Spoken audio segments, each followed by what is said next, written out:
Recording is now in progress. All right.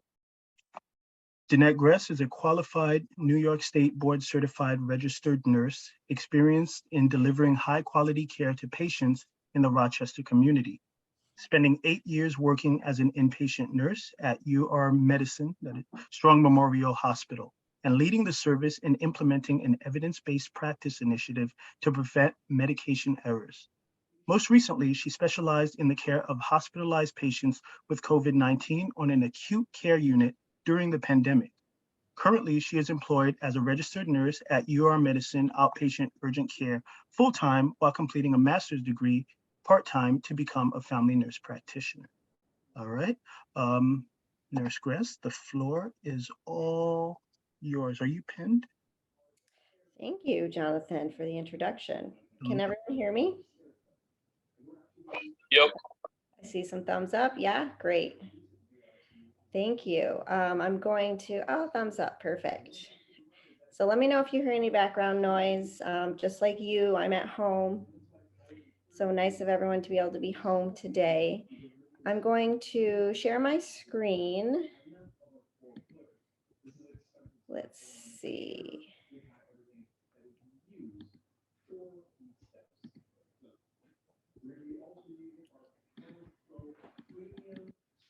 Share screen.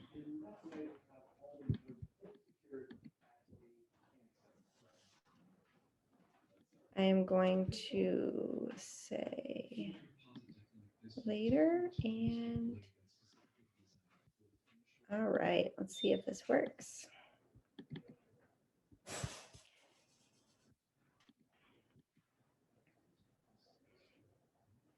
All right, can everyone see? Can everyone see the screen? Yes. Yeah, awesome. Great. So thanks, Jonathan, for asking me to come. I have let them in. So I've come to talk about an evidence-based initiative that was implemented at a hospital in Rochester, New York. If you're not familiar, it's upstate New York, near Buffalo, Lake Ontario area. Like you said, I've been a registered nurse now about 9 years. This project was implemented in 2019, and we'll discuss kind of what research and what research projects have looked like since 2019, because the whole scope of healthcare and research has changed a lot with the pandemic. But I'm gonna share with you this specific project that was implemented at the hospital and let you know kind of how everything developed during that time, how we moved forward since. Have you guys done or used the EBP process at all? Done any projects or just gone through the process of literature review, appraising articles? Yep. Okay, cool. So this is basically a project where we did just that. This is an example of a project done in healthcare.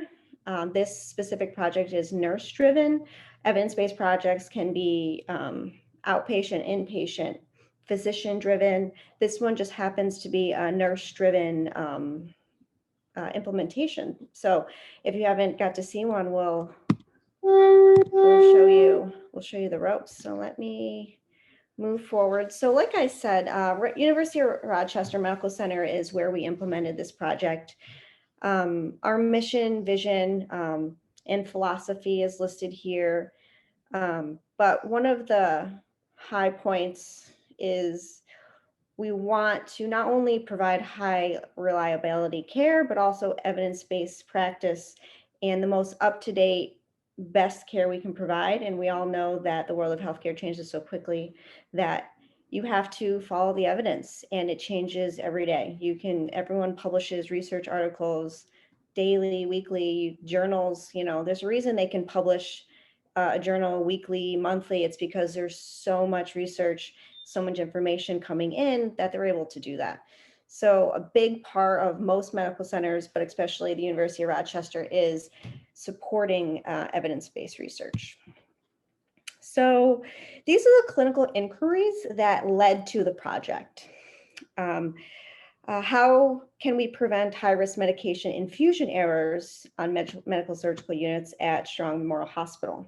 This is a question we asked because we were having high-risk medication infusion errors on these med-surg units. Can we increase patient safety by better communicating the presence of high-risk medication infusions? Would patients be safer if it was more obvious that we are using high-risk meds? How can nursing help standardize the process surrounding high-risk medications across the service? So these are the questions we stopped and said, how and why can we make a difference? We asked these questions, and any project, any idea comes from questions. In this case, in a clinical setting, we call them clinical inquiries. So this is where it all started. The why. The why is always so important. Why do we care? Why do we want to, why are we thinking about it? Why are we asking questions? And the answer was very simply that at Strong Memorial Hospital, there was no standard process in place for nursing to follow when initiating, maintaining, and communicating the presence of high-risk medication infusions. These medical surgical units administered a high volume of high-risk medications via Alaris pumps. Alaris pumps, as if you've ever been in a hospital, they're just the pumps that you have all your medication infusions, whether it's saline or a high-risk med, and we'll talk more about what those are here. So what we consider high-risk med, it is a category of medications. TPN, that is total nutrition that's given through intravenously. Lipids is fats, also given intravenously. Heparin is an anticoagulant. So that is actually one of the things we use to prevent clotting. Lasix is a diuretic. It helps shift fluid very quickly.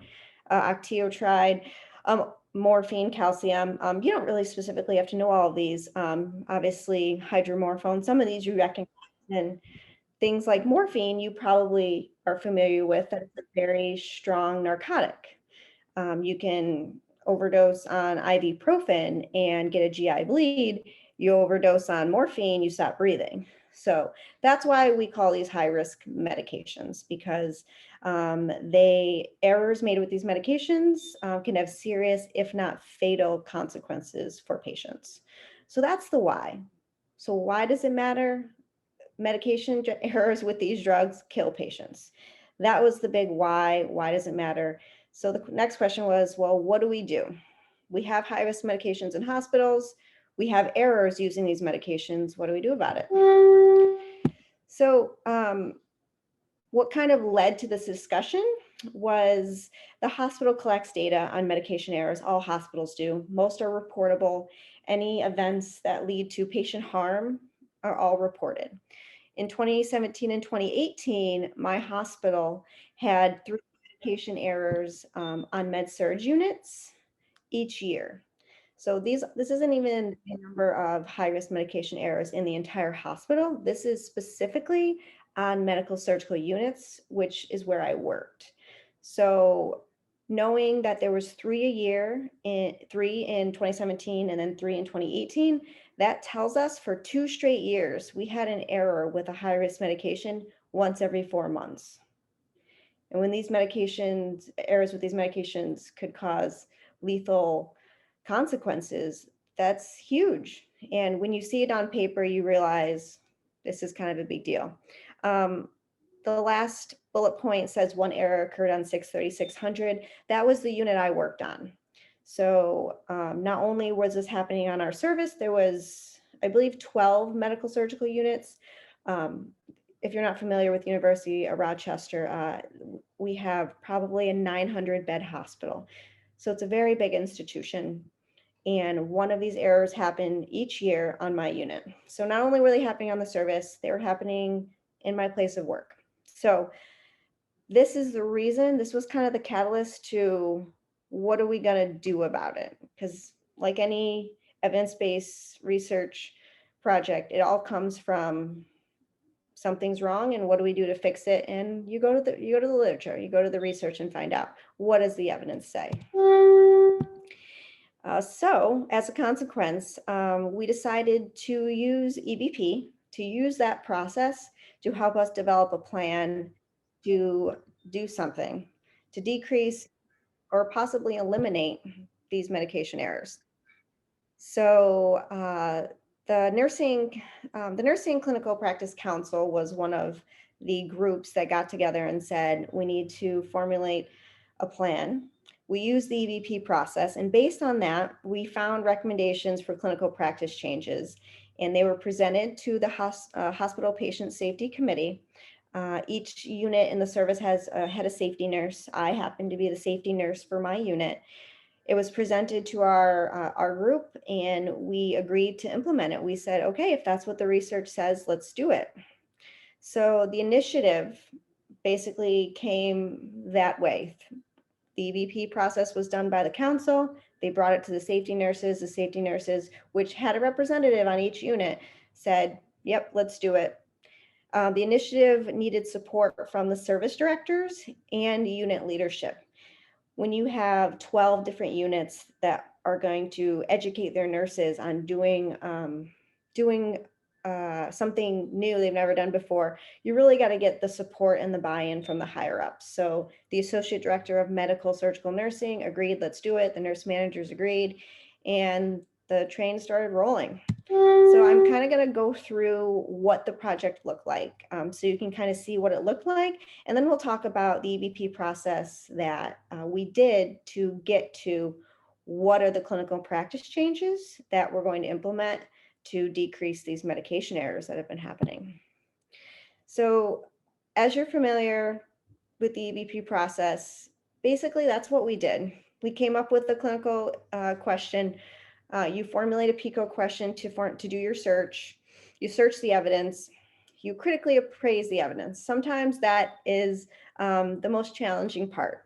Reading the articles. Sometimes these research, the evidence articles can be a research project, and it could be 18 pages long. And you have to read through it. You kind of have to critically appraise, because you need to know, is this strong evidence? Not all research projects are created equal. Some of them have bias. Some of them are just poorly designed. So you always have to look at your source. Not all research is great research. So you really have to keep that in mind, especially when you're using whatever information you find out there to make changes in a hospital. So we did that. We went through the critical appraisal process. We determined the level of evidence. And then we created synthesis tables to organize all of the research and be like, what does this tell us? We organized it by outcomes and interventions. So we said, okay, what interventions have been used in other places? Because at the end of the day, there's no reason to recreate the wheel. You know, somewhere else, someone is doing what we want to do, and that's all EVP is finding out what's out there, assessing whether that whatever that is will work for us. So we divided up into synthesis tables, and based on that, we came up with a plan. We said, okay, based on all the evidence, this is what helps decrease high-risk medication infusion errors, and we decided to do it. So that's how we came to actually developing the new standard. So what we had decided was, these are the three really big points, is we were going to start labeling these infusion lines.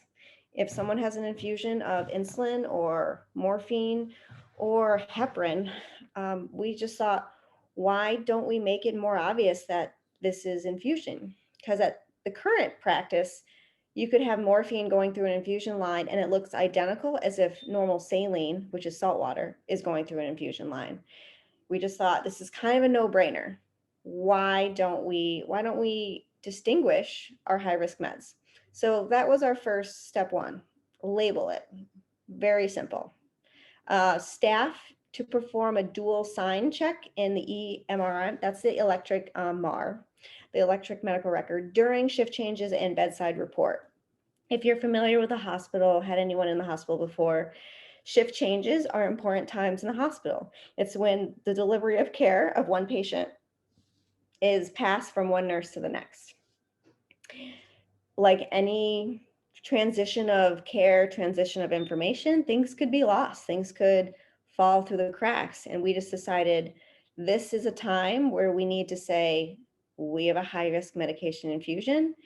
Why don't we have both nurses double check that it's going at the right rate for the right patient with the right medication in the line?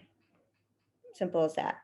The oncoming nurse confirms medication infusion pump settings and performs line tracing. So the line tracing is something that we found in the evidence that some hospitals did, and it made a difference. They found errors sooner, or they prevented errors from happening. If you've ever seen a patient in ICU, they'll have an infusion pump running with four different channels on one pump. They could have 4 medications running through these 4 separate lines into the patient. And often, if the lines get switched and you have this medication line that should be going at this rate through this channel gets plugged into this channel that's going at a totally different rate, you have the wrong medication going in at the wrong rate, and that could be dangerous. And those things happen. Those things happen all the time in hospitals, unfortunately. So we decided it makes sense. Why not every shift we have the nurse find that high risk infusion, find the bag, trace the line to the correct channel, and then to the patient to make sure when you start your shift, you have the correct medication running at the correct rate. Simple as that. We thought that makes a lot of sense. That's a great safety net. And all these things are safety nets to catch errors, but hopefully just prevent them altogether. So this is an educational tool on the right that, yeah, you're right, that we use to educate nurses. Just if you've, not too familiar with healthcare, I wanted to be able to let you see these are the actual labels, and this is the actual education tool we used to educate the nurses. So heparin is a very common anticoagulant we use in the hospital. So we gave that medication its own label that was pre-printed heparin. The yellow ones are blank, and that's where you would write Lasix, calcium, insulin, morphine. You'd write the name of the medication, and then you would label that. As you can see in the lower picture, this is an infusion pump, this is a bag, channel, and the line. So basically, this is just step 1 of the new standard process, which is labeling. On the left side, I kind of reviewed here the stakeholders, the barriers. Like anything, there's always going to be barriers to any project, but simply this is a change for clinical practice for nurses, and that was the big take home when we discussed how do we make a difference, and we decided that from a nursing standpoint we could make a difference for these errors. So this is the new process we shared with the nurses when we educated prior to implementing the initiative. Once we implemented the project, we waited a year. Okay, so we waited a year, and what we found is that in the year following implementation, we had 0 line channel switch error events involving high-risk medications on medical surgical units. So on these 12 units where we implemented this practice change, we had no medical errors, at least for high-risk meds, which is really astounding. We weren't planning to eliminate errors. Our plan was to reduce them. Like any project, we wanted to be realistic and we wanted to reduce them. But in that 1 year, we actually eliminated them. Could it, of course, you can go back and say, well, was it that intervention? We believe yes, but there weren't any other confounding variables that really had made any other difference. The only thing that we had changed was our process for handling these kind of medications on these units. The data was collected through RL Solutions, which is a hospital reporting system. So you have to take that into account. All of the errors are always reported, and they're reviewed by our hospital pharmacists, and that's how we get all of our data. Unfortunately, we haven't really been able to track any progress since, because of the pandemic. Unfortunately, when January of 2020 hit, you'll see that so much research came to a halt. So many projects that were underway stopped. Like, if you have any family members or know any people in healthcare, they'll tell you, everything was turned upside down. And unfortunately, that made it very difficult to gather any further data because things would have been skewed. We consider the unforeseen confounding variables of the pandemic are likely to have jeopardized the reliability and validity of any data related to our EBP initiative afterwards. So unfortunately, we only have that 1 year of data where we decreased medication errors. And then after that, the pandemic hit. So it's really impossible to say, how we did in 2021 and 2022 because of that dramatic event that impacted healthcare systems, including mine.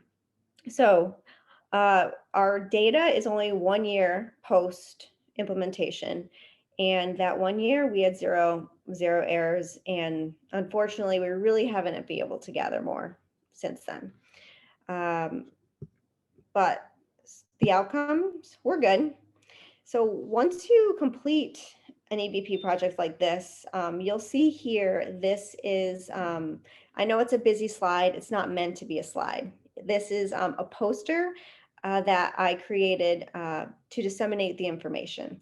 You do not have to read all of it, but if you've ever planned on doing any kind of evidence-based research or evidence-based practice initiative, often it's very important, and we'll talk about this a little later on, dissemination is very important. So this is a poster presentation I created because we wanted to share our success. We wanted to say, hey, these are the interventions we use, and we were able to decrease our high-risk medication errors. So this is as you can see at the top, my maiden name is there. These were two of my other colleagues, and we presented this together at the Academy of Medical Surgical Nursing Conference in Chicago. So we presented, shared our findings, and that's what most conferences are. I don't know if you guys had the opportunity to attend a lot of conferences on a professional level. If you don't, you will. They are just wonderful learning opportunities where you get just get out there and see what other people are doing. So that's basically why we created this poster, and we're able to share. So implications for practice. So what does this mean for clinical practice? What does this mean for nurses? And what it meant was changing the awareness for high-risk medications. It increased awareness on the units, service, and hospital level. In addition, a more comprehensive approach to nursing bedside handoff has been taken, and especially when it came to high-risk medications. There is an opportunity to expand EBP safety initiatives to other inpatient units where errors were also reported. So we are a very small but big, 12 units service, but the hospital has a critical care service, they have a cancer service, they have pediatrics. We were adult medical surgical units. So this was but a fraction of the units at the hospital actually changed their clinical practices to meet this new standard. So the question would be, what do we do next? The fiscal implications. So we always have to talk about money. With the current practices, it costs healthcare systems about $3.5 billion annually for the cost of extra medical costs due to drug-related injuries, which is climbing every year. When patients are required to stay at the hospital longer due to these complications due to medical errors, there is a cost associated with an increased length of stay. So this leads me to kind of the so what of so what? Why does it matter to decrease? We went from 3 errors to 0 the next year. Like, so what? It seems like a small number, but when you think about who pays the price for medical errors, you wonder who pays that price. Does anybody know who pays the price for medical errors? Anyone feel free to unmute and answer now, please. The hospital itself? The hospital. The patient? Government. Yeah. Nurse. Yeah, and you do also. Each and every single one of you, you all pay every time there's a medical error in the hospital. Why? Do you all work? I guess the better question is, does anyone in this class never had a job? If everyone's worked, then you are paying for all the medical errors that occur in our country, because a lot of these errors happen to patients who are on Medicare and Medicaid. And if you pay taxes, you pay into those programs, even if you're not on them. So if a medical error happens to an 80-year-old lady on Medicare and the hospital has to pick up the bill, guess who's paying insurance for all that? Everyone who pays into Medicare and Medicaid. So it matters. It matters to the patient, but everything you said is right. The patient pays for it. You know, insurance does. But if you have private pay, they're paying. If you don't have insurance, you're paying. The patient pays for it, you know, fiscally, but they also pay for it, you know, physically, mentally, and emotionally, you know, if a medical error happens to them. So the patient suffers. The hospital, yeah, if you are at a hospital and there's a medication error, or you enter the hospital without a wound and you leave one with a bed sore, the hospital has to pick up that bill. The government and the taxpayers, all of you pay for medical errors that happen. So it matters. Even if you think it doesn't matter to you, it does. So that leads us to, what is the ROI? Who knows what ROI is? You will. This is going to matter to you in life, not just in school or in healthcare. Rate of infection? Ooh, that's a very good guess. No, very good guess. So Good guess. Yeah, very good guess. Return on investment. Any business endeavor, any business plan you put together, any just life decision, you always have to look at what's the ROI, and the ROI is your return on investment. If you put in X, what is the Y? So because we're asked the hospital to put this project into play, we want to train all these nurses on all these 12 units. The hospital is going to say, why should I do this? Why do I want to put the time into it? Because you're going to be answering to hospitals. You're going to be answering to businesses. Anytime you want to make a change in life, it sucks, but money talks. Money matters. People care about what things are going to cost. So the hospital asked us, well, what is our ROI? This is what I call the so what factor. So medical errors are very costly to institutions, and unintended death are ranked number 3. So does anybody know what the top 2 things, leading causes of death in the United States are? Overdose. Good guess. Medical errors. Car accidents. All great guesses. So medical errors is number 3. Heart disease? Number 1, yes. Heart disease is number 1. Yep. Cancer. Cancer is number 2. Yes. Heart disease is number 1. Cancer is number 2. Number 3 is unintended death in hospitals due to medical errors. Does that shock anyone? No. If it doesn't, that makes me sad. I wish we were shocked, but I guess like this whole conversation is about errors, but I found it shocking the first time, because car accidents, yeah, I mean, these normal ways people die, you would think, but no, medical errors in hospitals are killing patients every year and is the 3rd leading cause of death. Of course, that should scare you a little, but that is why we were able to tell our institution, this is the problem, let's do something about it. Not only obviously do we want to prevent unintended deaths, they also want to know what is the fiscal implications of doing this.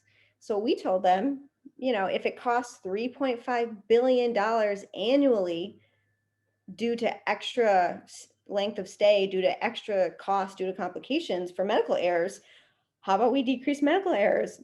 How about we decrease length of stay? So just for a small example, the cost for the length of stay at a hospital is usually about $2,600 a day. That's for inpatient admission. So if we prevented 100 extra hospital days for patients in 1 year, that's about $260,000. Who doesn't want to save $250,000 by just preventing errors? Because this is additional costs. Like obviously it costs to operate, but this is on top of what it already costs to run a hospital.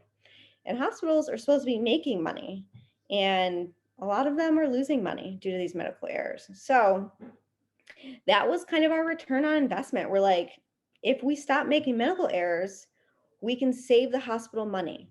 So that was kind of what we used to convince the institution, to convince the associate directors, to convince the service line that this change needed to happen.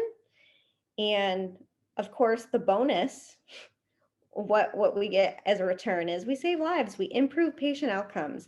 That's important, but you have to live in the world that we live in. As much as it's important to save lives, it's also important to save money.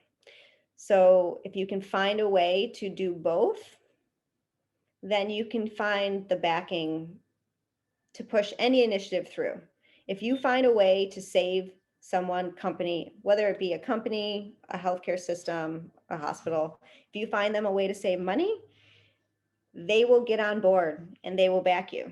And that's what you'll need. You'll need that. You'll need that. So you remember that return on investment, that will lead you down the road for a lot of great endeavors. So moving forward, despite the decline in errors involving high-risk medications, a number of these same errors were still occurring in the hospital, like we talked about. Our hospital is huge.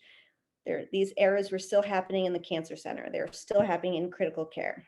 So what are our goals? After we implemented, we had a year of success. We celebrated, we're like, that's great. But it can't end there. So we decided, what do we do next? And we decided that we thought it would be important to expand the EBP initiative to other areas.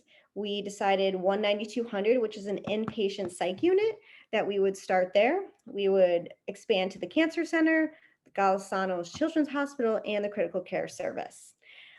Like I said, we never actually got to formally do that expansion because the pandemic hit. But I do know that since then, we have started changing the clinical practice guidelines in a lot of those service areas. So the dissemination plan, you saw the poster that we put in the past slide. An important part of EBP is dissemination of the information to the medical and academic community. You really have to share because, everyone wants to know what is the best way to keep patients safe, to improve patient outcomes, and people are developing new techniques, new changes in clinical practice every day, and how we stay up to date is we share. So I ended up writing an abstract and submitted it to the best practice showcase at my hospital. It got accepted, and I created that poster and presented. And then I also took that same poster and I presented it. I presented at the Academy of Medical Surgical Nursing in Chicago, which was a wonderful experience. If you guys ever have the opportunity to write an abstract and if it gets accepted, you can create a poster. It's a really wonderful way to get out there with professionals and network and share your good work, because it is work and it should be celebrated. And it's fun. Conferences are fun. Don't let anyone tell you they're all work and they're all boring. It's a learning opportunity. And if you're if you're anything like Jonathan, you are going to be forever students, forever learning. You know, there's never going to be a time where you don't have something you could gain from these kind of experiences. So I highly recommend it. The third bullet point is submitting the second bullet point rather is submitting an article. So I did not do this. I wasn't ready to write a manuscript to get published for this. The pandemic hit as soon as this was all done. So I will say I did not follow through with this bullet point, but I also highly recommend if you do this kind of work to get it published. And we still could, there's always time. But submitting an article, there's a lot of research articles. Obviously, you're not going to get published in the Journal of Medicine, you know, but there's a lot of publications that accept evidence-based practice initiatives. Like, it doesn't have to be formal research. And that's the important thing, is that this wasn't a formal research project. We didn't get funding for this research project. It was an implementation of a clinical initiative at the hospital, performed and educated by nurses. There was no money handed to us to say, hey, go do this. It was really kind of done on our own accord, because there were errors, and you know, the right thing was to find a way to fix it. And that's kind of why we went down that route. But definitely consider, if you ever do that kind of work, to write a manuscript and get published, because that's something you keep on your resume forever. So the big take home here is anyone can do this. Anyone can perform the EBP process, put together a plan to implement. And obviously my example is healthcare. This was done in a hospital, but you could do this at a much smaller setting. I mean, it could be done in a doctor's office, just changing one thing about that practice that will increase patient safety, improve patient outcomes. It doesn't have to be as large scale. It could be small, and small incremental changes can make a big difference. And this initiative was important to us because it was nurse driven. There's EBP projects at our hospital all the time. There's always something, hey, we're doing this new project. We're piloting this, we're piloting that. This was special to us because it was nurse driven. It was driving best practice at the bedside. It was changing what we did every shift, every day, to improve patient outcomes and to make patients safer. And we were able to do that. So the goal, which we had met, and the evidence we used was not our own. It was the evidence from other people who had done the same thing. So going back to not reinventing the wheel, using what's out there and coming up with a plan to do something, you know, on a smaller scale. And we were able to do that. I would be happy to answer any questions you have, whether it be about this EBP initiative we did at the hospital, if you have questions about just healthcare in general, COVID, obviously, any questions you have, I'd be happy to share. I mean, you guys, I'm here for you guys, and you all pay to be here, so you can get as much as you want out of it. But thank you for listening. Sorry for adding in really quick. I'm just going to put your the information on the slides in the text real quick in case anyone wants to copy it or whatnot. Okay. Oh, sure. Right. Sure, and I have some acknowledgements here, and then some references, but yeah.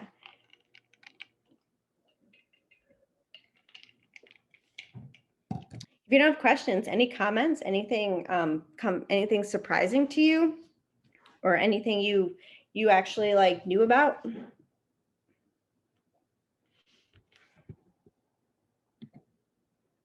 Everyone's still here, right? Yes. Mhm. Yes.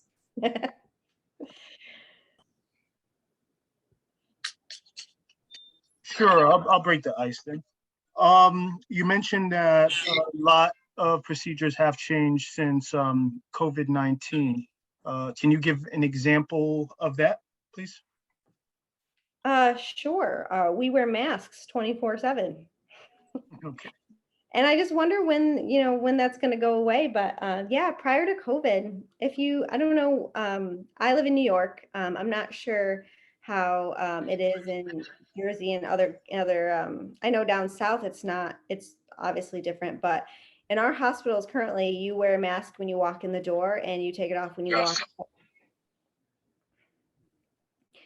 Is that what it's still like down where you guys are? I work at St. Joseph's Healthcare in Patterson, and I'm in the ambulatory care unit clinic. And yes, it's a mask from when you punch in to you punch out, and patients are also expected to wear a mask. And if they walk in without one, they're given one. And if they go upstairs and they don't have it on, we make them put it on. So we try. Yeah, and that's new since COVID. I mean, I wear a mask all day long, and if you work long shifts, like to wear a mask for 12 hours straight is just wild. And we never did that before COVID.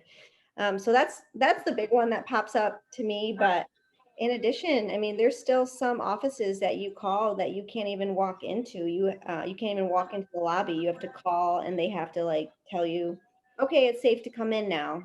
Like you can't just walk into a facility anymore for some places. Why is it so expensive? Because this is a convenience store. Well, you can.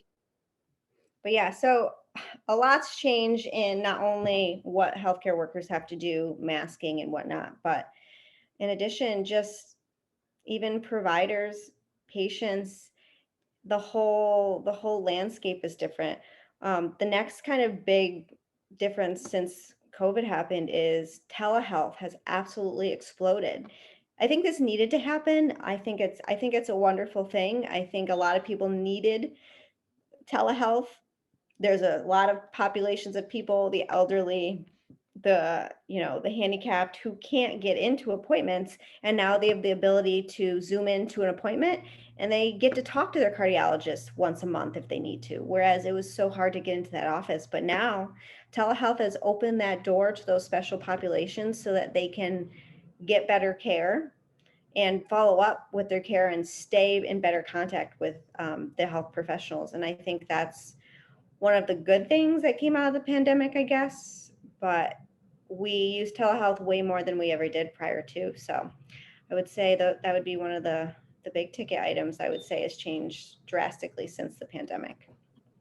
Can you please stop sharing the screen just so it's like a mosaic view? You can see. Sure. If you're done, that is. Yeah. Stop.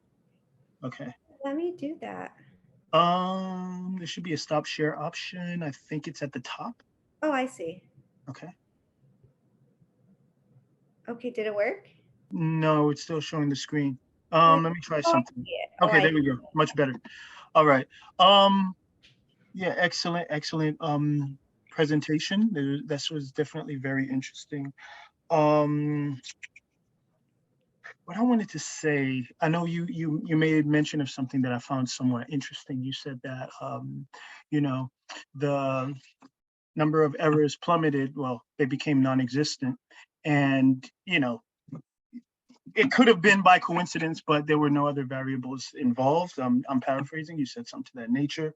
And just in general, when it comes to research, I just wanted to make this point that that's kind of a universal sort of thing. Obviously, we do statistical tests and statistical analysis, inferential statistics, just to say there is a very, very, very low likelihood that something occurred due to chance. So for example, if some pharmaceuticals are testing out a new drug or something like that, and everyone in my experimental group gets better, but not in my control group. But I'm just making up an example on the fly.